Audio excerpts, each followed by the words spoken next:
মাছের ঝোল আর ঝাল এই একঘেয়েমি রান্না খেতে খেতে আজকে আর ভাল লাগছিল না, তাই সেই জন্য বাড়িতে বানিয়ে নিয়েছিলাম দই কাতলা।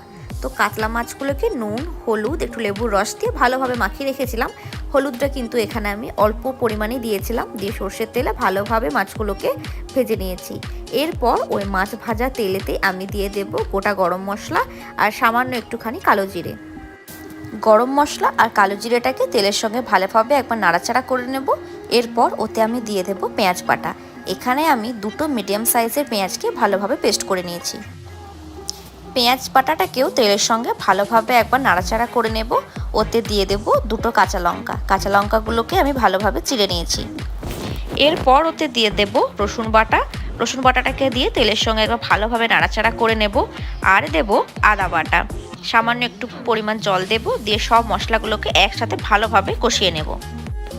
মশলার নিচটা ধরে যাচ্ছে, সেই জন্য সামান্য একটু পরিমাণ আমি জল দিলাম, দিয়ে আবারও ভালোভাবে নাড়াচাড়া করে মশলাটাকে ভালোভাবে কষিয়ে নেব।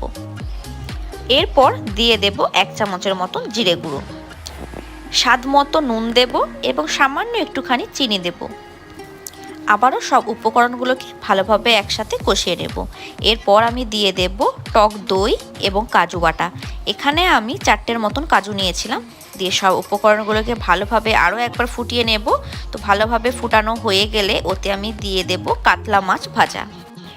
মশলার সাথে মাছগুলোকে একবার ভালোভাবে নাড়াচাড়া করে নেব। মাছটাকে ভালোভাবে ফুটানোর জন্যে আমি দিয়ে দেব আর একটু বেশি পরিমাণে জল। মাছগুলো ফুটে এলে ওতে আমি দিয়ে দেব সামান্য একটুখানি গরম মশলা গুঁড়ো।